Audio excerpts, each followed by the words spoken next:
Hello, everyone. With me today is a naked booth, and also Brian here inside the shop. You are watching Oakland Tobacconist.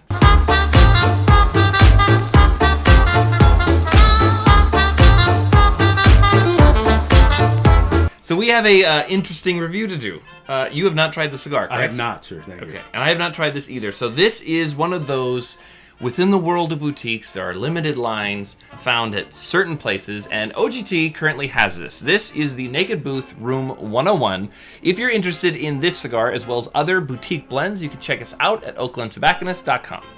So the thing about Matt Booth is he is a personality within the cigar industry. And I don't know if you're familiar with some of his blends, some of his cigars. You've probably heard of things like the Death Bucket. Oh, sure, of course. Death Bucket 2. So what I understand about the cigar is it came out during Halloween, sort of like a Halloween limited. And the composition is the exact same as Death Bucket 2, with the exception that the wrapper is different and the size is different. So we're looking at an Ecuadorian Habano wrapper over I believe this to be a 5.5 by 46 Corona.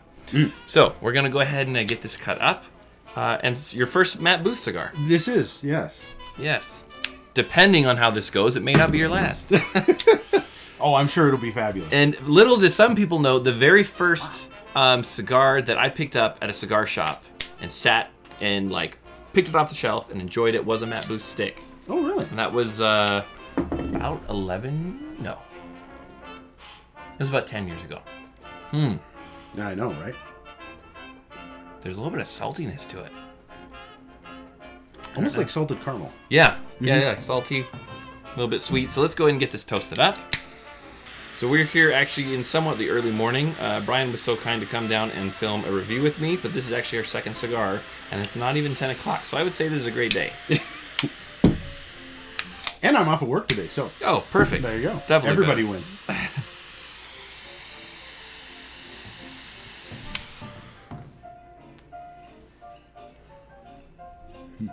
Very different.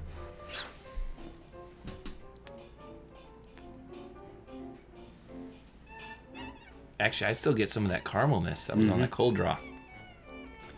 I wouldn't say there's much spice, like pepper spice to it. Especially on the retro. Retro is really, really smooth. Very, yeah. I'm also getting a little bit of that saltiness on the tongue. Almost a little ginger, kind of. And there's almost a toasty element to it. Which is interesting, because normally that you see more common towards the end of the cigar. But it's right up front. Yeah, kind of like a graham cracker toastiness. I'm going to say strength level seems to be more than medium at this point. I'm curious to see what you think of the size. I know we're at a smaller ring gauge here. Well, it's when I started smoking cigars, it was, and really when I started buying boxes, it was 6 by 60, and that's all I would get. And then I realized, thanks to OGT, that there are other sizes of cigars out there. And so this is probably what I would say to be the exact right size for I put my twins to bed and my wife is watching her Netflix show. Yeah. I'm grabbing this. Yeah. Yeah. When I'm also curious to see duration on time. This to me, I would assume is going to be in that hour to hour and 20 minute range. Possibly depends on how quickly you smoke. Are you a fast smoker, slow smoker? It kind of depends on what I'm drinking. Okay. Usually what'll happen is I'll have a bourbon and a cigar or this time of year usually an eggnog. Perfect.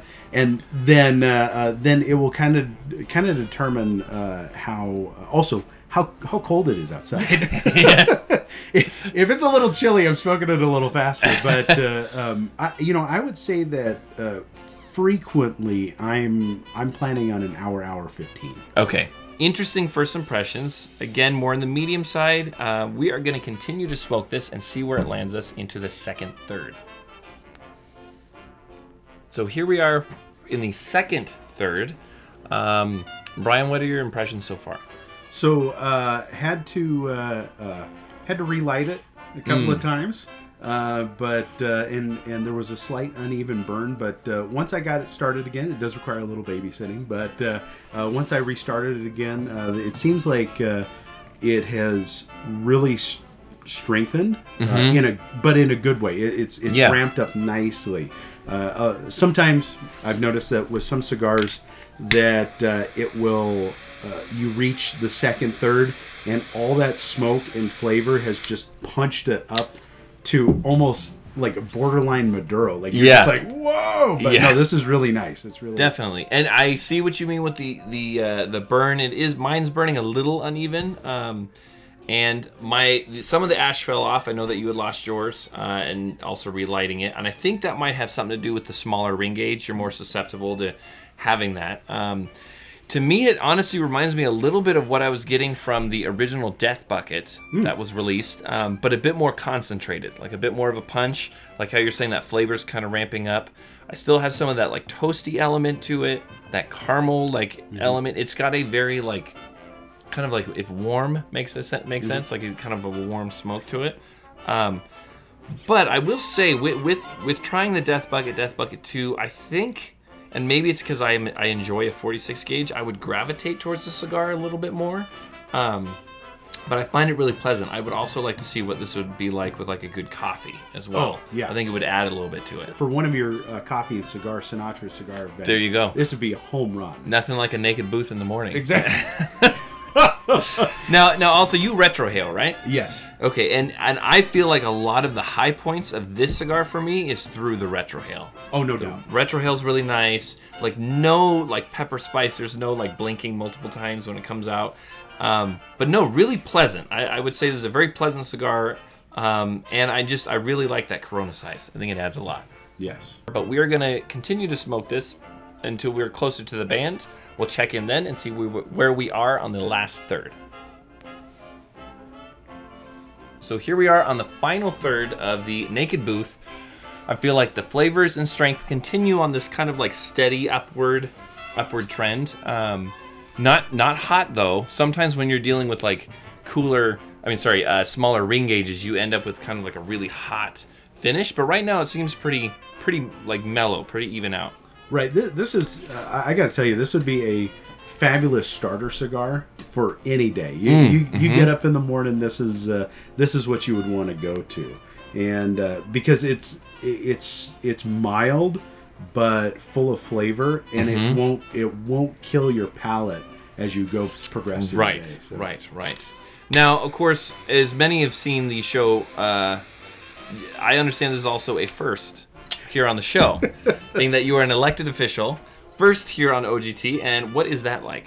Oh well, it's an honor to be the first elected official on OGT, and I currently sit as a member of the Board of Trustees for Mount San Jacinto Community College District and represent a relatively large district at this point. Redistricting is coming into effect, so we'll have to see what happens.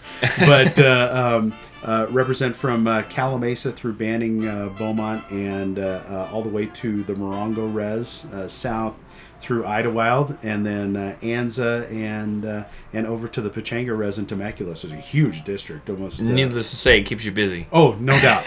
No doubt. Yeah. So, when are your prime times to find a chance to have a cigar in between all that? Right. So usually it's in the evenings when things are winding down and the girls are already in bed.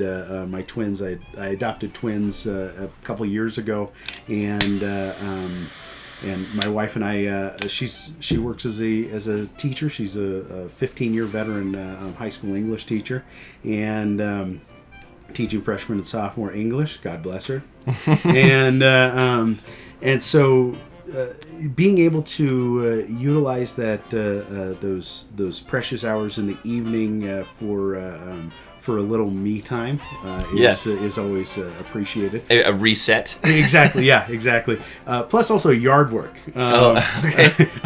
I'm the yard labor person in my house, and so when I get the opportunity to smoke a cigar and mow my lawn, I love it. There you go.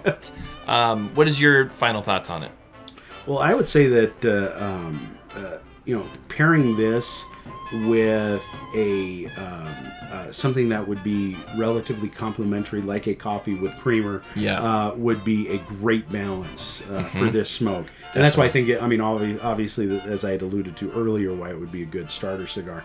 In addition, it has the right flavor profile for somebody who's even relatively new to the cigar smoking scene. It won't overwhelm you, and even though I've had to relight it a couple of times, if you're constantly on it in a good way, just kind of in conversation, you'll be able to maintain this relatively well. It's a very good smoke. Yes, definitely. Well, awesome. Thank you so much. Thank you, sir, for joining, and thank you guys for smoking along with us here on the channel at Oakland Tobacconist.